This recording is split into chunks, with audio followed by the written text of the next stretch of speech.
Na primeira semana nós conversamos sobre restaurar o caos gerado pelo sofrimento. Sofrimento gera caos e é esperado isso, e todos nós iremos passar por isso. Todos nós iremos sofrer. Uma das propagandas mais falsas que podem te fazer do evangelho é essa: aceite a Jesus e pare de sofrer. Não é verdade isso. Pastor, então qual é a vantagem? A vantagem é que você está sozinho, indo para o inferno, sem um Deus do seu lado para lutar suas batalhas junto com você e para alcançar as vitórias. E a outra opção é você entrar nas batalhas, ter suas lutas, lutar, mas saber que Deus está do seu lado, que tudo vai contribuir para o seu bem, que os anjos te guardam e que apesar das batalhas você vai chegar intacto do outro lado. É isso que é diferente. Dá para entender?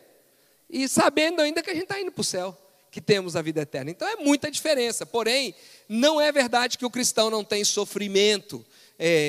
Nós precisamos acabar com esse mito que diz assim: se você é crente, você nunca pode estar triste, você nunca pode estar sofrendo, você nunca pode ter uma dor que dure mais do que uma semana, você nunca... Vai falar isso para pessoas que enterrou um filho, vai falar isso para quem está tratando com uma doença a longo prazo, uma doença que está causando dor na família inteira, vai falar isso para quem teve um desfortúnio, uma crise, enfim, uma queda financeira. Como? Se você nós somos humanos, amém? Então o sofrimento, ele provoca reações em nós. Todos passamos por sofrimentos e todos temos reações. E vira uma bagunça se a gente não ordenar. Se você quer saber mais sobre isso, se você não ouviu, vá no YouTube, no Facebook, volta na semana passada. Nós iniciamos essa série e falamos como restaurar o caos gerado pelo sofrimento. Hoje nós vamos falar de restaurar o caos gerado pela ira. E eu quero começar dizendo aqui também que até o mais calmo dos calmos se iram. Eu vou te falar, para sua surpresa, né? Foi uma vez só que eu me lembro, mas eu já vi o pastor Rildo, esse homem santo, que você nunca viu ele bravo, irado. Eu já vi um outro que é mais santo do que ele, que só falta asa assim aqui atrás, que é o Samuel. Gente, se alguém falar comigo que brigou com o Samuel, eu já dou razão para o Samuel na hora. Porque eu nunca vi esse homem brigar com ninguém. Nunca. Sabe alguém que nunca briga? Não é que ele não briga. A Kátia diz assim: eu já. Toda vez que eu falo isso, eu falo: lá em casa eu já. Mas, eu estou usando meus cunhados aqui, brincando com eles, mas eles se iram também. Já vi o Samuel irado uma vez. Já vi ele bravo uma vez. Todos nós passamos por momentos de ira. Todos nós passamos por momentos onde algo dentro de nós se desperta e gera o que pode começar positivamente com uma indignação e se tornar algo destrutivo e que gera um caos em nossa vida. A maioria dos casais que nós sentamos para tratar, para conversar ou para trocar experiências, tem momentos de dor, de mágoa, que até hoje se leva por um momento de ira que não foi bem administrado. Ira deixa causa em nossa vida. E hoje nós vamos conversar sobre como restaurar, né, a ordem, né, na área da ira, que virou um caos. Bom, o texto que temos usado como base para essa série está em Colossenses 2, 5, a parte final do versículo está sendo projetada aí para você ver, que diz: me alegro em ver como estão vivendo em ordem. O apóstolo Paulo diz aos Colossenses, me alegro em ver como estão vivendo em ordem, como está firme a fé que vocês têm em Cristo. Nós precisamos entender que ordem gera alegria. Já fizemos essa introdução a semana passada e mexe muito comigo essa série, porque eu sempre disse: a minha bagunça é organizada.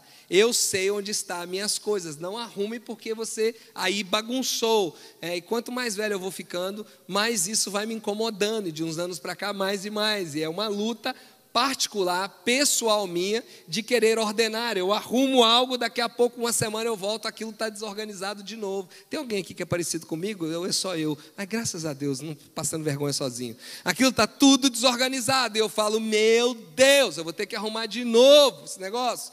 Então, é a questão do organizar e manter organizado e ordenar. Nós precisamos entender que tem duas áreas na nossa vida que precisam ser organizadas. Semana passada eu falei, quero repetir. Primeiro, a área interior. A área interior precisa de estar organizada. O seu eu, suas emoções, seus sentimentos, seus pensamentos, dúvidas, questionamentos, traumas, dores. Falamos tudo isso, alegrias, tristezas, os medos, os seus sonhos, precisam estar organizados. A segunda área é a área exterior. E aí é o casamento, é os relacionamentos, são os filhos, é o cônjuge, trabalho, estudo, carreira, ministério. Deus quer que você organize o seu mundo exterior, bem como o seu mundo interior. Desorganização gera desordem, gera atraso, gera gera angústia, a gente conversou semana passada que eventualmente você até se encontra em quadros que você diz, eu não quero mais viver. Por quê? Porque está tudo desordenado e você nunca consegue resolver isso. Efésios 4, 26 e 27, fala um pouquinho da ira. É o tema de hoje, de novo, organizando, melhor dizendo, o caos gerado pela ira. Efésios 4, 26 e 27 diz assim: quando estiverem irados, não pequem alimentando o seu próprio rancor. Tem algumas coisas para tirar desse texto. Quando você estiver irado, não é caso um dia na vida, talvez não vai acontecer com você, mas se acontecer, você ficar irado. Não, é quando você ficar irado, porque você vai ficar irado. Você vai ter momentos de ira, vai ter momentos você pode chamar até um nome mais bonitinho, de indignação. Tem alguns que falam que é uma indignação profética. Vai ter momentos que vai fluir aqui de dentro o vapor, que a panela de pressão vai começar a chiar, ok? Quando estiverem irados, não pequem alimentando o seu próprio rancor. O pecado não é ficar irado. O pecado é como você reage a isso e como você gera uma continuação com relação à ira. Quando ficar irado, não peque alimentando. Não peque dando corda a isso, Continua dizendo, não deixe que o sol se ponha antes de resolverem as suas diferenças. Esse é um adágio antigo e bíblico que se tornou o seguinte: não deixe o sol se pôr antes de resolver a sua ira, antes de resolver o problema. Claro que nem tudo dá para se resolver naquele dia com o sol se pondo, mas lembra que está falando do próprio rancor? Muitas vezes não dá para resolver com o outro lado, mas dá para você resolver aqui dentro. Então não deixe o sol se pôr e você continuar indo dormir mastigando aquela ira, aquele ranço, aquele rancor, aquele que vai virando um ódio aqui dentro. E aí diz, não deixe que o sol se ponha antes de resolverem as suas diferenças, não deem oportunidade para o diabo. É lógico que o ideal é resolver a diferença com a pessoa, lógico, mas cuida do seu próprio rancor. Tenta resolver com a pessoa. E aí diz, não deem oportunidade ao diabo. O que está implícito aqui é o seguinte: você irá alimentar o seu rancor, isso vira um pecado, e vai dormir e acorda, sem cuidar disso. Você está dando espaço para o diabo na sua vida. Simples assim. É isso que o versículo está falando. A ira é uma loucura temporária. Todo iracundo, quando ele reage na ira, é um louco. Você já viu alguém reagindo na ira? É doido. É doido. Outro dia eu vi alguém atrás de mim buzinando, mas tanto buzinando, de uma hora para outra. A pessoa que estava atrás de mim ferveu. Ela desceu do carro e ela foi até o carro de trás que estava buzinando, que não tirava o dedo da buzina, e dava pancada no vidro. Eu do retrovisor vendo aquilo, qual é a imagem que você tem? A imagem de um louco. A ira é uma loucura temporária. Benjamin Franklin disse que a raiva nunca é sem sentido, embora raramente é por um bom motivo. A raiva nunca é sem sentido, todo mundo tem razão para estar com raiva irado. Porém, essa razão, esse motivo não é bom. Na maioria das vezes, nunca é um bom motivo. É um motivo que você não deveria nem brigar por causa. Eu tenho direito de estar irado. Não briga por esse motivo, não. Você se considera uma pessoa irada? Olha, deixa eu te dizer uma coisa. Eu vou passar para os líderes de células e vai estar com a Vânia, você vai ter acesso a isso durante a semana. Você que não está em célula, se quiser, você pode fazer o pedido diretamente nas mídias sociais, a Vânia vai mandar para você, mas eu vou passar um texto para os líderes de célula, um teste, fazerem com todo mundo, que é o nível de ira que você tem, ok? É um testezinho feito conforme isso te irrita, de 0 a 5, de 0 a 6, vai lá, de 0 a 4, isso te irrita, você vai descobrir o seu nível de ira, você vai descobrir se realmente você, né, se der 0 no seu teste, eu só vou dizer isso, quer dizer que você precisa se converter e parar de mentir, tá? Só isso, se der 0, entendeu? Se você, tudo der 0, não me irrita nada, não, precisa nascer de novo e deixar de ser mentiroso, mas vai dar algum númerozinho, e aí você vai descobrir o seu nível. Eu vou soltar isso para os líderes de células e vai estar também na secretaria da igreja para mandar por vocês. Durante essa pandemia, o nível de casos de ira doméstica aumentaram, explodiram. Aliás, nunca houve tanto chamada para a polícia para questões de violência doméstica do que a pandemia. Porque marido e mulher já não viviam bem, filhos e pais já não viviam bem, mas só se viam de noite e de manhã. E de uma hora para outra você está com aquele inimigo que você ama, o dia inteiro um provocando o outro. Os casos de violência doméstica explodiram durante a pandemia. E a ira, em momentos de ira, a pessoa faz coisas malucas, gera um caos. Definição de ira, vamos lá. A ira é um intenso sentimento de raiva, ódio, rancor, um conjunto de fortes emoções e vontade de agredir, de agressão, geralmente derivado de causas acumuladas ou de traumas.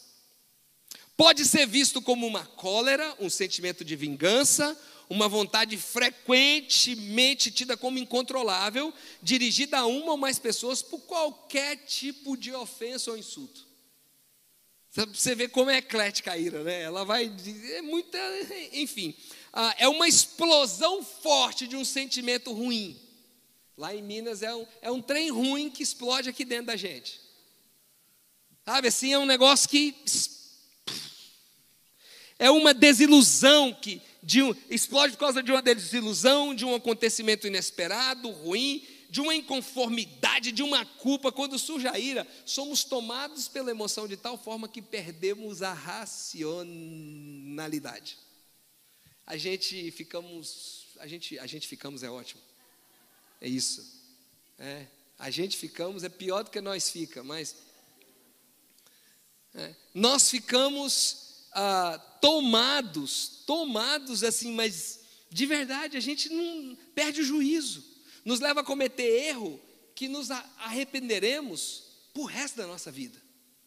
Uma pessoa irada faz coisas que por resto da vida vai pedir perdão, vai ter vergonha, vai gerar um trauma num filho, num cônjuge, em uma pessoa, em quem quer que seja que presenciou aquilo. Quando muito forte, a ira pode converter-se em ódio, o que faz a pessoa querer, pelo uso da razão, se vingar e compensar a ruindade que está sentindo. E quando se vinga, sente prazer. A ira leva a esse extremo. Quando fere alguém, se sente feliz. Só para terminar de ler aqui a definição, a ira é um sentimento breve, enquanto o ódio pode durar uma vida inteira. E o ódio é o amadurecimento da ira não tratada. Da ira constante, o sol vem, se põe, vai embora e não é tratada, vira um ódio. E esse ódio pode durar uma vida inteira. Num ataque de ira você pode cometer erros tão graves que, enfim, vai te dar ímpetos horríveis, maléficos, do inferno mesmo, porque o sentimento de ódio está diretamente conectado com tudo aquilo que é anticristão. O sentimento do anticristo é o ódio, que é o contrário do amor, né? Muita gente fala o contrário do amor, e eu também concordo, pode ser mais até fugiu a palavra aqui agora, o não se importar, o desprezo, porém, nesse sentido aqui, deixa eu te falar, quem ama perdoa a multidão de pecados. O amor encobre a multidão de pecados. Quem odeia não esquece nada e vai até o último momento buscar a sua vingança. O que a Bíblia fala sobre a ira? Existe um caso de ira boa na Bíblia, pastor? Porque tem que ter uma ira profética, não tem? Tem que ter um negócio assim, uma coisa boa, porque tem uns negócios que mexem com a gente, né? Que faz a gente ficar bravo. Olha, eu vou te citar um caso e vou te citar o caso bem detalhadozinho, para você não usar esse caso para comparar com os momentos de iras carnais que nós temos, que é o caso de Jesus. Em João 2,15, diz que Jesus fez um chicote de cordas e expulsou todos do templo, bem como as ovelhas, os bois, espalhou as moedas dos cambistas e virou as mesas. Jesus literalmente entrou ali, virou a mesa, abriu a gaiola, a porta da onde estavam presos os animais, soltou. Aquilo foi um furdunço, uma bagunça. Pensa numa encrenca que Jesus gerou. Pegou o dinheiro do povo, espalhou para o chão, para tudo quanto é lado. Pegou a mesa que eles negociavam, virou de perna para cima e com o chicote na mão e batendo. E disse: não façam da casa do meu pai um covil de ladrões. Eles estavam aonde?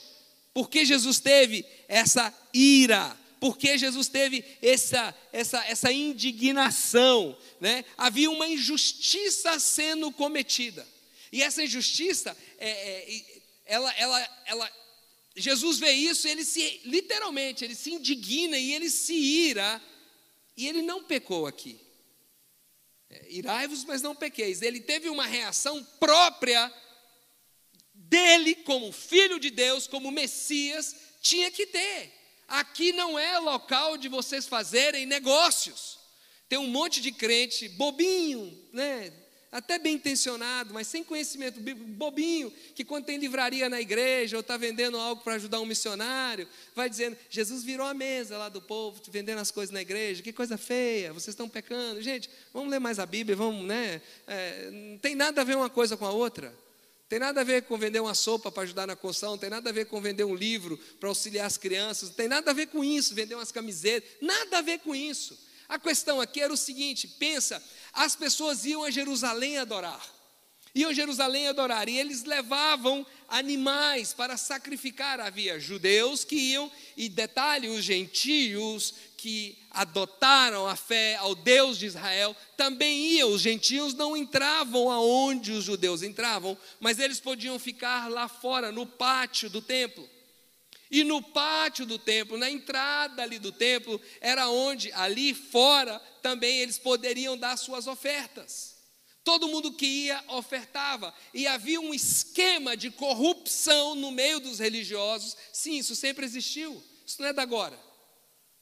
Um esquema de corrupção, onde os religiosos rejeitavam a oferta que eram dos gentios. É tão interessante isso, porque Jesus nem virou a mesa por causa do judeu, porque o judeu entrava lá dentro. Claro que às vezes não traziam animais, porque eram muito distantes, a viagem cansativa, chegavam ali e compravam, mas aonde Jesus estava, era justamente aonde os gentios traziam suas ofertas, e o sacerdote tinha que dizer sim ou não. Essa é boa, essa é impura. Se tem mancha, se tem defeito, o sacerdote. Então já havia um esquema, isso é relatado, isso é histórico, onde os sacerdotes negavam a oferta e diziam não, para beneficiar os cambistas que vendiam ali na hora a oferta. O cara viajou dias para estar ali para ofertar ao Senhor, e aí os preços eram vendidos num ágio incrível. Se vendesse no preço normal, Jesus ia passar e dizer que legal. Mas como era rejeitado, não tinha como sair, havia uma multidão atrás. It's now or never. É agora ou nunca. Sabe aquele negócio que você vai no estádio, aí você pede uma pipoca e uma Coca-Cola e custa $40. E você fala: mas por que tudo isso? A gente, quando vai aqui assistir os jogos, que os meninos, pai, vamos comer, eu já aprendi, eu falei: vamos fazer um lanche antes de ir. A hora que a gente estiver indo, a gente já passa, enche, e lá no máximo a gente come uma pipoca, uma Coca-Cola, e olha lá, porque a gente vai, é preço de um restaurante de 5 estrelas, se você for comer hambúrguer, Coca-Cola, batata frita, e essas coisas, é um absurdo. Negócio de Coca-Cola, 10 dólares, não sei o que, um pretzel, 12 dólares. Você quer? É só isso que tem. Então, se você quer, vai pagar o preço que tem. Ponto final. Jesus olha para isso, fica irado e diz: aqui não. Aqui não. Tirem. Jesus se ira e se opondo a esse esquema, afirma aos que vendiam pombas e disse: tirem essas coisas daqui, parem de fazer da casa do meu pai um mercado. E os seus discípulos lembraram a escritura que é lá de Zacarias: o zelo pela tua casa me consumirá. Está em João 2, 16, 17, traz isso que eu estou parafraseando para você. Os cambistas ali, eles ganhavam e lucravam num esquema ali para levantar dinheiro, tirar dinheiro do povo gentil que vinha adorar o Deus de Israel. Jesus ficou muito bravo com isso, indignado, pegou um chicote. Ali havia uma ordem profética, ali havia uma profecia, que o zelo pela sua casa me consumirá. Ali havia Jesus, que sabia que ia morrer, dar sua vida para abrir a porta para os gentios, vendo os gentios sendo explorados desse jeito. Ali havia a indignação da casa que era onde se hospedava a presença de Deus até então.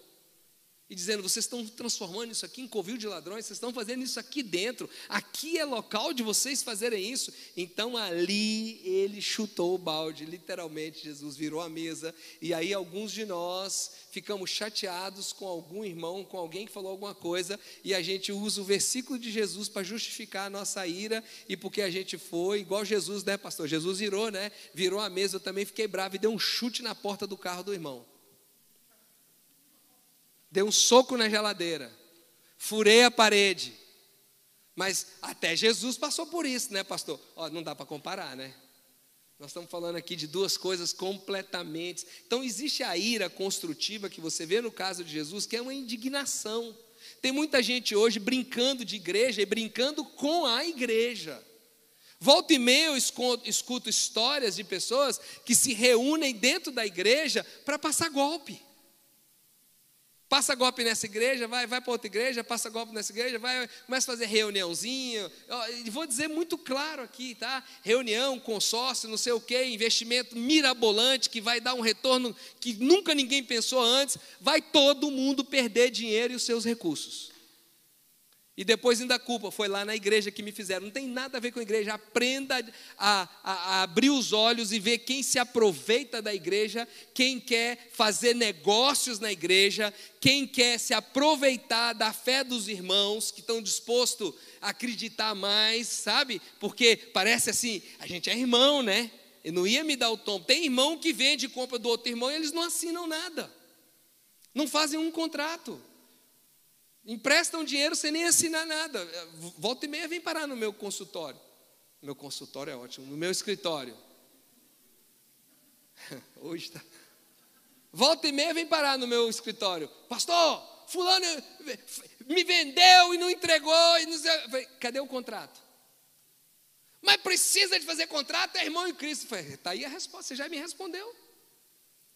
Então faça contrato, faça com coisa bem feita. Não interessa se é com seu irmão, se é com um querido seu de anos, se é com alguém que está na igreja, que é o mais santo do mundo, a mulher mais santa do mundo, se é com um pastor que você está fazendo. Faça as coisas correto, para que o que tá no papel não é interpretativo, meus irmãos. Aprenda isso, tenha ira disso e se previna contra isso, porque como na época de Jesus, continua hoje muita gente querendo levar vantagem do corpo de Cristo, das pessoas dentro da igreja, tá? Então, abre o olho, amém? Recado dado, serve para você que está aqui, serve para você que está em casa, abre o olho. Então existe essa ira que Jesus teve, que foi uma ira construtiva, tá bom, mas a ira, o potencial da ira é destrutivo. Por isso que Efésios 4, 26 diz isso: irai-vos, mas não pequeis. O que é pecar? Amartano, é o original, pecar. Pecar é errar o alvo, desviar-se do caminho da retidão e honra, ou desviar-se da lei de Deus. Pecar é errar o alvo, é não acertar o que você tinha que que acertar, e a ira te leva sempre a pecar. A ira vai fazer você mirar no alvo errado sempre. A ira destrutiva, ela vem quando a gente defende o nosso ego, ela vem quando a gente não corrige aquilo que é injusto que está dentro da gente, quando atacamos a pessoa, ao invés de atacar o erro da pessoa, quando atacamos a pessoa e não a ideia errada da pessoa. Ela é destrutiva. A ira basicamente, olha, a ira envolve 3 aspectos. O primeiro, quando defendemos o nosso ego e não simplesmente corrigimos a justiça. Nós estamos errando por causa disso. A ira, ela nasce quando a gente quer defender o nosso ego. A gente não vai tratar do que está injustiçado, vamos conversar, não gostei disso. Olha, você foi injusto comigo, olha, tem algo que você fez que não é correto, vamos tratar disso. Não, mas a ira começa como assim, quem que a pessoa pensa para me tratar assim? Quem que você está achando que você é? Nunca ouvi desaforo nem da minha mãe, nem do meu pai. Isso quer dizer assim, eu sempre fui um desobediente e rebelde. Pensa 2 vezes antes de você falar isso. Nem minha mãe, nem meu pai, ninguém falou desaforo para mim na vida. Ou seja, não é desaforo, quiseram te corrigir, você não aceitou, né? Então você vem cultivando essa raiz de rebeldia desde a infância. Porque papel de mãe e pai é te corrigir, é te contrariar. Você já foi contrariado pelo seu pai e pela sua mãe? Se não, eu vou te dizer, que pena. Está faltando algo na sua vida. Pai e mãe é para contrariar, é para frear, é para pôr limites. Então, nós defendemos o nosso ego ao invés de corrigir a situação injusta. A segunda coisa, atacamos alguém ao invés de conversar sobre o erro dele ou dela. Terceira, alimentamos essa ira. E aqui começa o negócio, porque a gente, quando alimenta, vai ficando ruim. Não se põe o sol sobre a vossa ira.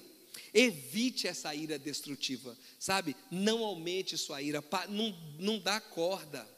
Sabe, a ira te freia no passado, ela nunca avança para o futuro. Quando você deixa a ira tomar conta, você está ancorado em um momento aqui do passado e você não consegue andar para frente. O mal da ira é isso, você nunca sai daquele local. Nunca tem um dia novo, nunca tem um momento que zerou as coisas.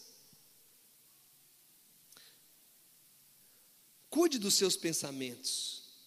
Sabe, vigie aquilo que você vai digerindo aqui dentro, aquilo que você vai pensando, aquilo que vai passando, porque é dos seus pensamentos que, quando você menos espera, flui as suas atitudes, suas palavras, aquilo que vaza, e quando você diz, quando você vê, você diz, já falei demais, já foi muito, sabe, já, não sei. Tem pessoas que têm uma fábrica dentro deles, de fornecimento constante de ira. Pessoas que começam a conversar com você hoje, eles voltam 5, 10 anos e aquilo está ali remoendo, falando da ira. Casos que nós escutamos de pessoas que estão assim, naquele mesmo assunto sempre. Mas não já passou uma década, mas está até hoje naquele mesmo assunto. Pessoas que envelhecem assim. E esse sentimento, essa mágoa, isso que se tornou em um ódio, numa amargura, isso vai alimentando constantemente e a pessoa vai definhando disso. Sabe? Evite isso. Tem pessoas que qualquer coisa deixa eles irados. Você já se deu conta disso? Tem pessoas que, enfim, a barata passou, a pessoa fica irada. Porque por que existe esse ser miserável no mundo? Onde é que Deus estava com a cabeça quando criou a barata? Uma luz que demora muito, ao invés de 15 segundos, ela demora 20 para abrir. Meu Deus do céu! Chegar em casa e não encontrar, o seu chinelo aonde você, Senhor Rei, espera que ele esteja sempre ali. Já desperta uma ira dentro de você que você quer destruir a casa. Cadê o meu chinelo? Esse não é o lugar dele. Eu estou citando alguns exemplos assim, tentando ser ridículo nos exemplos simples, mas eu sei que por mais ridículo que eu tente ser, eu vou acertar exemplos. Porque a ira é assim, a ira é ridícula. A ira faz a pessoa iracunda, ela vai ficando nervosa com qualquer coisa. Tudo me irrita, tudo me faz ficar irado, tudo dentro de mim me dá uma vontade de arrancar a cabeça do outro. Cutuca a pessoa do teu lado e diz assim: tranquilo, que eu acho que o pastor não está falando de você. Fala com ele, mas se for, receba aí, viu? Vocês estão muito sérios hoje. Pessoal em casa, está muito tenso aqui o clima.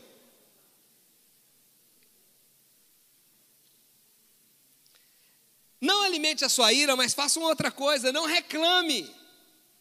A palavra torpe que sai da boca, reclamação com... Você já viu? Quem aqui é velho o suficiente que já teve um carro a álcool no Brasil antes da injeção eletrônica? Aí, se entrega a idade vocês aí. Aí de manhã cedo, né? Você chegava lá, você tinha que apertar lá um botãozinho que era para tentar lançar um pouco mais, e você ligava o carro e ficava... Esperava um pouquinho para a bateria não ir embora... Fazia de novo e chegava. Tem uns irmãos que é igualzinho esse carro a álcool antigo, meu irmão. É o tempo todo, você começa a conversar. É uma reclamação, é um murmúrio, é um lamento. Que se tivesse espaço ainda na Bíblia para encaixar livro novo, porque não tem, já está fechado a revelação. Mas se tivesse até Lamentações do irmão tal. Porque é incrível. É uma reclamação, é uma palavra torpe atrás da outra, tudo é ruim, nada presta, nada é bom, nada satisfaz, aquilo me ira, aquilo outro me ira. Olha como a Bíblia, a nova Bíblia Viva, traz esse texto de Efésios 4:29. Evitem a boca suja. Digam só aquilo que é bom e útil para aqueles com que vocês estiverem falando e o que resulta em bênção para eles. Fale aquilo que abençoa, pare de reclamar de coisas. Sempre tem uma reclamação. Definição de torpe, não sai da vossa boca nenhuma palavra torpe, é vileza, que é baixaria ou baixeza, como você queira falar. Infâmia. Comentários que só mostram o lado negativo, sabe, você está descontente com algo? Eu entendo você aí, tenho certeza que quem está sentado do seu lado te entende também. Todos nós temos coisas que deixam a gente profundamente descontente. O problema não é o sentimento de descontentamento, é como a gente extravasa ele, é como a gente exagera em pôr para fora. Provérbios 19:11 diz: a sabedoria do homem lhe dá paciência. Esse versículo, se você meditar nele, isso é uma mensagem só nele. A sabedoria do homem lhe dá paciência. Sua glória é ignorar as ofensas. Olha, quem aprendeu a ignorar a ofensa, a glória dele é essa. A sabedoria do homem lhe dá paciência. A gente pode falar assim: quem não tem muita sabedoria é impaciente. Será que encaixa aqui? Eu estou mudando muito o texto bíblico para vocês? E se eu falar assim, gente, só o tolo é que é impaciente. Só o falta de sabedoria que é impaciente. Quem vive irado, quem vive sem paciência para nada, o texto bíblico, quem vive sem paciência para nada, está precisando de sabedoria. E o texto continua dizendo: a glória é ignorar ofensas. Eu realmente descubro que eu estou melhorando em alguma área quando eu sou ofendido nela e eu consigo deixar para lá. E algumas outras áreas eu pensei que eu era tão bom já, e alguém vem com aquele assunto e me ofende, aí eu falo: você está longe ainda de estar maduro nessa área. Porque eu aprendi que a sabedoria é isso, nós precisamos amadurecer. Agora, para te dar passos práticos, 5 rapidinho aqui. O que fazer quando a ira chegar? O que eu vou fazer? Tá bom, pastor, então vai vir a ira, eu estou cansado de quebrar a casa, de fazer isso, de gritar, de não sei o quê. O que eu faço quando a ira chegar? 1 Tessalonicenses 5,17 nos ensina a orar continuamente. Ore continuamente.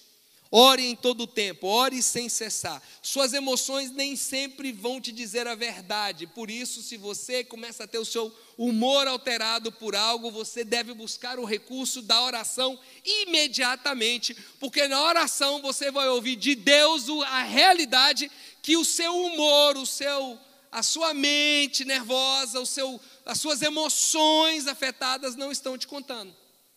Na oração, o Espírito Santo vai te levar a entender o que você não entende. Então, a primeira coisa, aprenda a orar quando você começar a ficar irado. Pastor, uma última coisa que eu quero, quando eu estou irado, é orar. Eu entendo, porque é a carne gritando. Você tem que contrapor com a carne, vamos para o espiritual. Vamos adorar, vamos orar. Quando você ora, você conversa com Deus. E Ele intervém e traz lucidez emocional ao seu coração. Os salmistas, e até Jesus, falou muito claro sobre isso, que quando nós oramos, muda a situação, mas muitas vezes o que muda é aqui dentro, que a gente sai dali com outro sentimento, outro pensamento, com a ideia correta da situação. O que fazer quando a ira chegar? Número 2, examine as causas reais da ira. Gente, a gente se ira por coisa que não existe. A gente se ira por interpretações pessoais. A gente se ira por coisa que está na nossa cabeça e nunca aconteceu. A gente toma ódio de alguém, depois dessa ira amadurecer, por situações que a pessoa nunca fez com a gente. Porém, nós interpretamos, e como somos os donos da verdade, nós nos achamos assim, é ou não é? Se eu vejo, se eu sinto, se eu vi, eu não sou bobo, eu já vivi pra caramba. Se tem fumaça, tem fogo. Ponto final.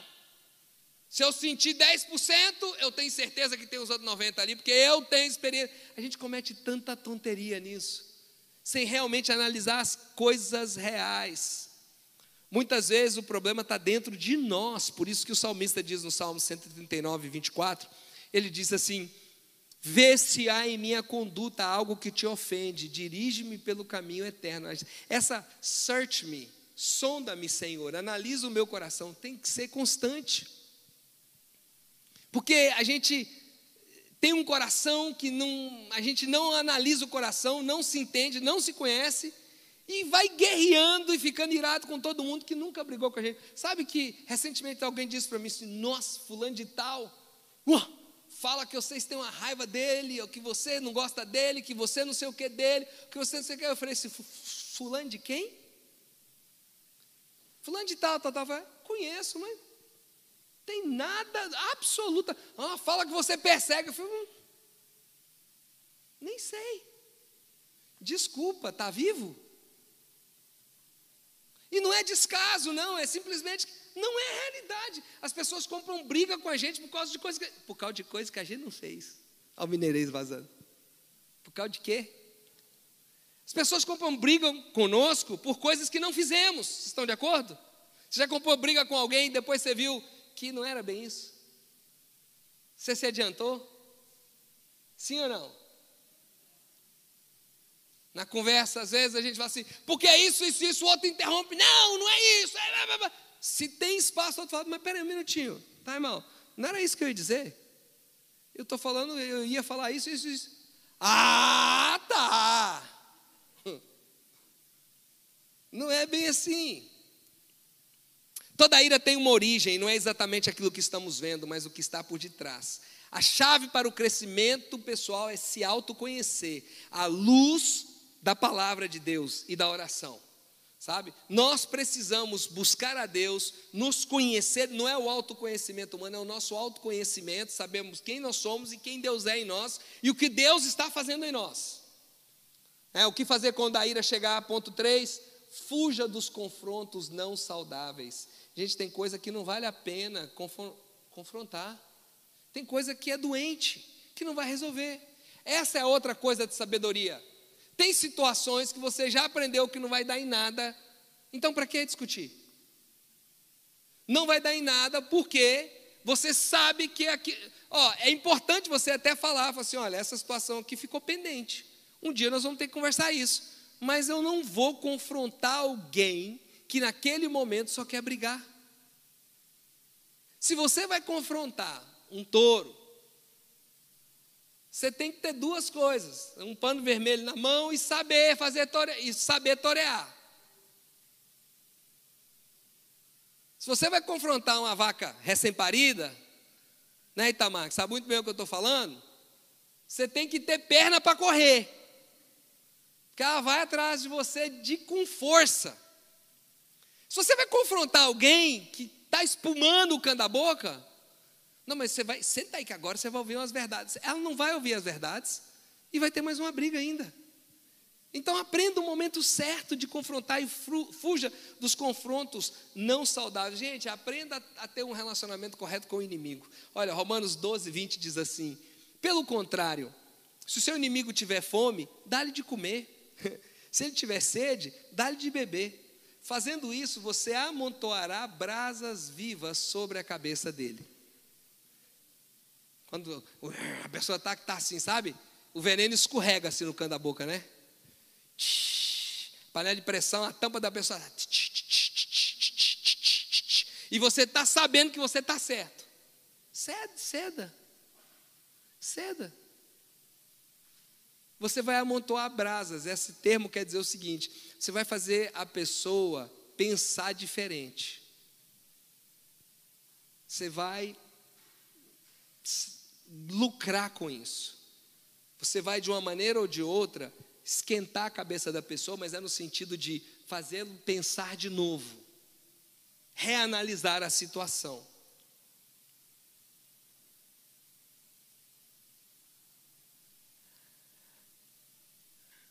Olha que coisa interessante, deixa eu ler para você. Na época de Jesus, um costume egípcio estava em moda. Quando alguém cometia um erro, precisava expressar sua vergonha e arrependimento. O que a pessoa fazia? Ela enchia um tacho com brasas vivas. Assim era público a sua contrição e suposto arrependimento. Lógico que isso era um sinal de humilhação.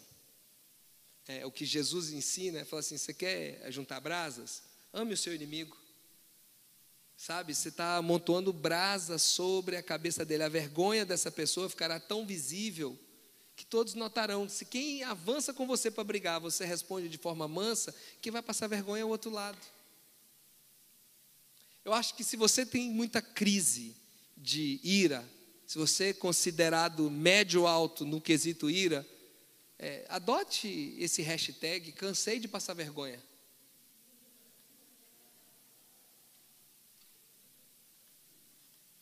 Porque eu sei que você passa. E eu não estou batendo em você, te pondo para eu só estou dizendo: pare de passar vergonha. Pastor, mas me provocam. Então deixa quem te provocar a passar vergonha. Põe brasa sobre a cabeça dele. Peça a Deus sabedoria para isso. Sabe, quando alguém ferir o seu coração, diga: eu vou perdoar. Sabe, alguém que te fez mal precisa de ajuda, ajude. Alguém que está pronto para brigar com você, seja gentil, seja doce. Mesmo que você precise ter, eventualmente, uma conversa difícil com essa pessoa a respeito desse assunto, ore, não desrespeite, chegue falando manso, com educação. Se a pessoa virar a mesa, se controle. Se você não consegue se controlar, diga: a gente conversa depois e vai embora. Aprenda. Porque não adianta, já fiz isso, já estive lá, sei exatamente o que é isso. A veia crescer aqui, você argumentar e achar que no final você vai sair dali se sentindo melhor porque você fez isso. Você saiu sentindo melhor? Eu nunca saí. Em todas as vezes que eu errei nisso, alguém que saiu sentindo melhor? Pelo menos eu falei, não adiantou nada. Saiu dali com o coração mais irado ainda. O que fazer quando a ira chegar a 4? Pratique o perdão independente das ofensas. Primeira coisa que você faz é perdoar. Eu tenho um modo de perdoar, não sei vocês. Eu preciso ter uma conversa longa com a pessoa antes de perdoar. Faz parte. É como eu trabalho dentro de mim. Se eu não tiver essa conversa longa, eu não consigo perdoar. Eu tenho uma dificuldade, eu estou confessando meu pecado para vocês. Orem por mim. Então o que eu faço? Eu entro no meu carro, eu olho para o volante e eu vejo a cara da pessoa. Aí eu começo a dirigir sem ter lugar de ir. Eu falo tudo que eu precisava, se eu precisava ouvir.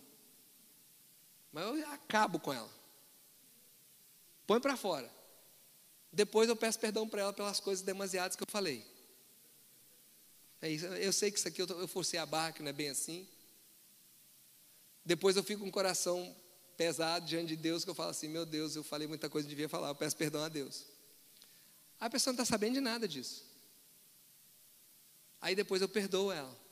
Não quer dizer que eu não vou ter que ter uma outra conversa com a pessoa depois para resolver situações.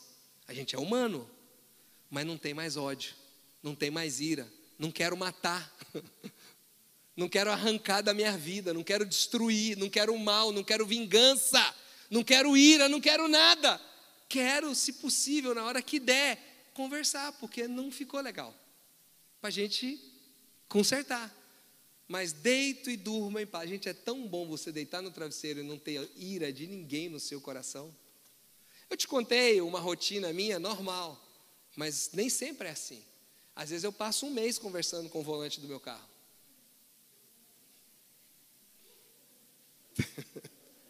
Você está entendendo? Quero. Nossa, o pastor Marcelo é tão espiritual. Não, às vezes eu passo um mês discutindo com o volante do meu carro. Mas na maioria das vezes eu consigo perdoar rápido. Por quê? Porque eu elaborei o que eu preciso. E uma vez perdoado, meus irmãos, é fácil resolver problemas assim que o outro lado melhorar. Vem conversar com você, você não está irado querendo matar a outra pessoa. Matar não, né? Mas fazer uma massagem no pescoço dela. Relaxante. Deixar ela ficar sem respirar 5 minutos. Mateus 18, 21 e 22 diz, Senhor, quantas vezes deverei perdoar o meu irmão quando ele pecar contra mim? Essa pergunta é boa, gente. Como eu queria que Jesus tivesse dado um número aqui. Ia ser maravilhoso. Jesus ter dado um número aqui e falar assim, 30 vezes está bom. Só que Jesus usou uma expressão que bagunçou geral. Jesus, quanto eu devo perdoar o meu irmão se ele pecar contra mim? Jesus disse, 70, eu lhe digo, não até 7, mas 70 vezes 7. Porque a pergunta foi, Senhor, até quantas vezes deverei perdoar o meu irmão quando ele pecar contra mim? Até 7 vezes? Jesus falou, não, até 7 não, até 70 vezes 7. Né? Você já fez as contas aí? Quanto que dá? Hã? Eu estou ouvindo 5 números diferentes aqui.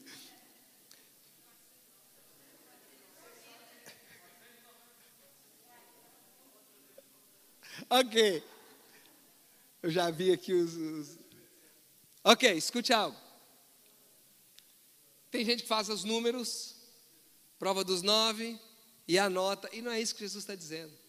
7, além de ser o número da perfeição, Jesus ainda fala 70 vezes 7, dizendo é um ciclo infinito que nunca termina o perdão. O perdão começa e não termina. Quando é que eu vou poder dizer assim, essa eu não perdoo? Porque a gente cria as nossas regrinhas, né? A gente tem até ditado, em inglês tem um legal, you fool me once, shame on you. You fool me twice, shame on me. Seja, você peca contra mim uma vez e me fere, vergonha para você. A segunda vez, vergonha de mim, que te perdoei, estou deixando você perto de mim. Não, Gente, nós vamos estar cercados, você não precisa de estar finalzinho de semana, churrasquinho sempre com gente que está te ferindo, tá? Nem abrindo a porta da sua casa para pessoas destrutivas, mas o perdão é obrigatório, você não tem escolha, e é o resto da sua vida, eu vou ter que perdoar, eu não aguento mais essa mulher, esse homem, eu vou separar dele, você vai ter que conviver com ele e com ela como ex-mulher ou ex-marido o resto da vida e vai ter que perdoar ainda, você pode até separar, mas você vai ter que perdoar se quer ir para o céu. Tem que perdoar.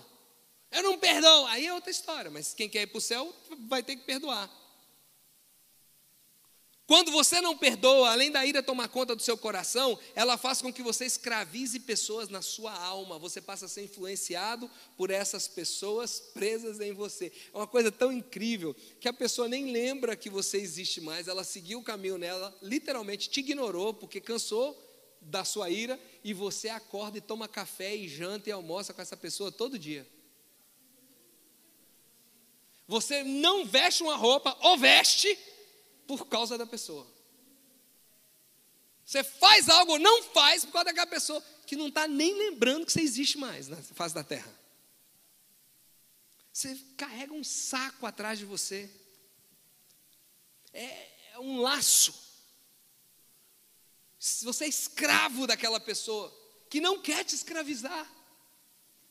Que não quer te escravizar. E você vira um escravo. Seja pronto a perdoar.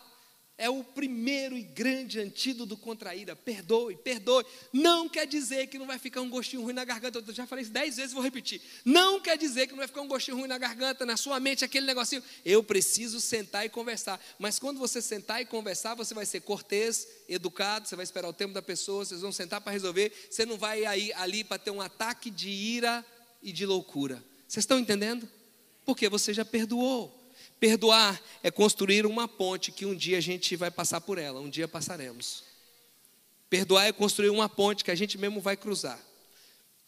Ok, o famoso Pai Nosso, conhecido como Pai Nosso, a oração que o Senhor nos ensinou, diz o quê? Perdoa as nossas dívidas ou ofensas, assim como nós perdoamos aos nossos devedores. O Pai Nosso te ensina o seguinte: o nível de perdão, Deus, que eu quero que o Senhor me dê, é o mesmo nível de perdão que eu estou dando aos meus devedores. Você está ok com essa oração?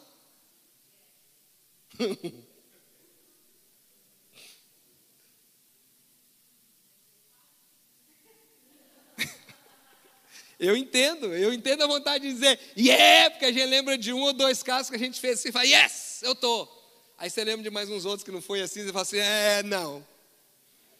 Mais ou menos. Isso me faz tremer.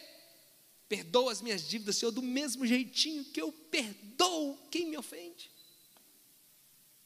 Olha aí, como a gente tem que crescer nessa área, como a gente tem que desenvolver nessa área.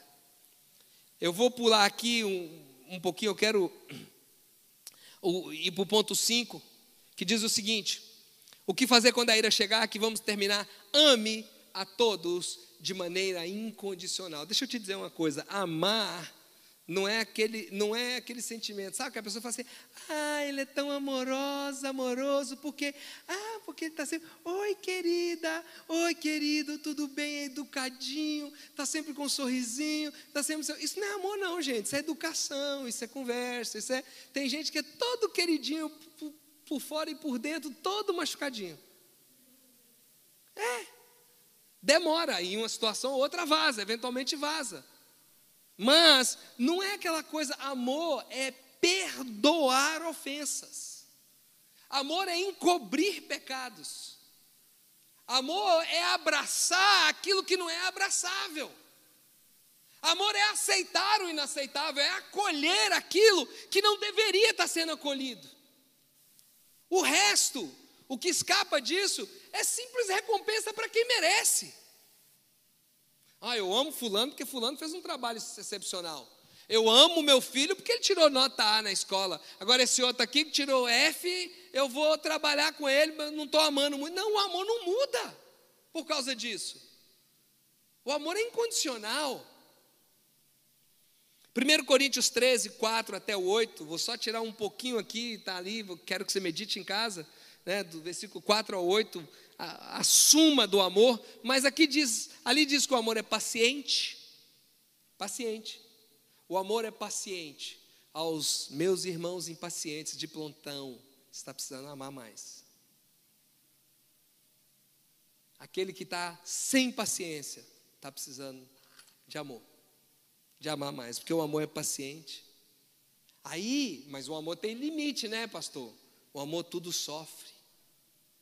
Tudo sofre. Tudo sofre? Sofre, o amor sofre. Quem ama, paga o preço e sofre.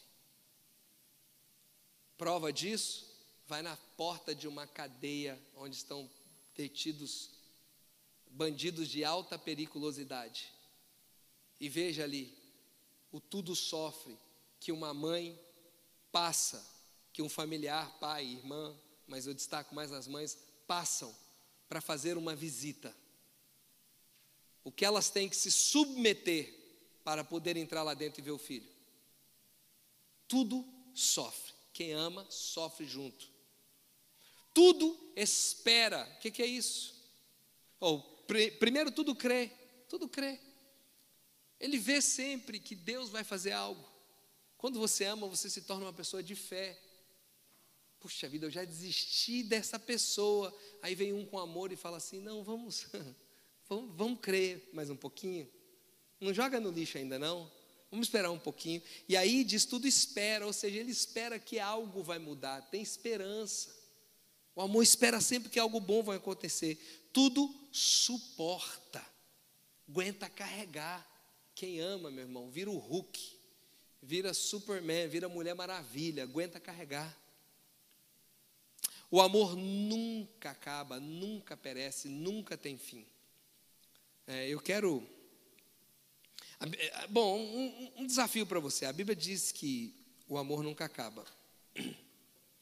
Se você entender que a ira é agente contrário ao amor, você vai entender que você que vive irado está precisando buscar mais a Deus. Você que tem sido dominado pela ira está precisando ter mais relacionamento com Deus. E a ira vai sempre gerar um caos dentro da gente. O que você faz irado demora décadas, às vezes, nem uma vida inteira você consegue resolver, curar no coração de alguém. Em 1 minuto de explosão de ira, uma imagem traumatiza para sempre. Quantas histórias você que está sentado aqui talvez já viveu e você traz tão vivo na sua memória um trauma por um momento de ira de uma mãe, de um pai, de um ser, que aquilo te marcou para o resto da vida, gerou traumas profundos em você. Então, se você entende isso, seja quem for que te persegue, Mateus 5:43-44, Jesus diz: amem os seus inimigos e orem por aqueles que o perseguem. Então ame, ore. Faça o que você precisa fazer, é orar, é chorar, é conversar com o seu carro, é se trancar em algum local. Faça o que você precisa fazer, mas ponha para fora diante de Deus, se acerte com Deus, lhe libere, ama. Quero rapidamente recapitular com você. Leve suas emoções para Deus, não haja por impulsividade, mas veja as causas reais da ira. Não se engane, fuja dos confrontos não saudáveis, pratique o perdão independente das ofensas e ame incondicionalmente a todos. Vamos ficar de pé em nome de Jesus. Feche os seus olhos. A palavra de Deus diz: apaziguem a ira, a sua ira, antes que o sol se ponha. Não deis lugar ao diabo. Você tem dado lugar ao diabo na sua vida nessa área? Feche os seus olhos. Vamos orar. Pai, em nome de Jesus, em nome de Jesus, nós colocamos o nosso coração diante do Senhor, sabendo que ninguém aqui está vacinado contra a ira, Senhor. Sabendo que em proporções diferentes, todos nós temos sido expostos e certamente temos agido de forma errada em momentos da nossa vida, por causa da ira. Sabendo que há caos que é gerado na nossa vida por causa dessas ações de momentos iracundos, Senhor. Pai, nós te pedimos em nome de Jesus, nos ajude, Senhor, a entender hoje a falta de sabedoria. Senhor, nos ajude a entender hoje a falta de sensatez. Nos ajude a entender hoje, Senhor, o quanto nós estamos abrindo portas e convidando, dando lugar ao diabo em nossa vida, através da ira. Nos ajude hoje a ordenar o caos que a ira tem causado em nossas vidas, Senhor. desde aquele que tem pequenos acessos de iras até aqueles mais iracundos, Senhor, que tem explodido, causado trauma nos seus familiares, tem perdido trabalho, Senhor, tem perdido as oportunidades por causa da ira. Eu te peço que o Senhor trabalhe em todos nós, nos mostre hoje a necessidade que temos do amor, da maturidade, Senhor, de conhecer que o verdadeiro amor está em perdoar os pecados e não irar, não retribuir, não pagar o mal com o mal. Enquanto nós adoramos o Teu nome, Senhor, fala conosco, ministra o nosso coração, ajude-nos, Senhor, tanto aqui presencialmente como em casa, que a gente possa hoje tratar de maneira séria sobre essa questão da ira diante do Senhor.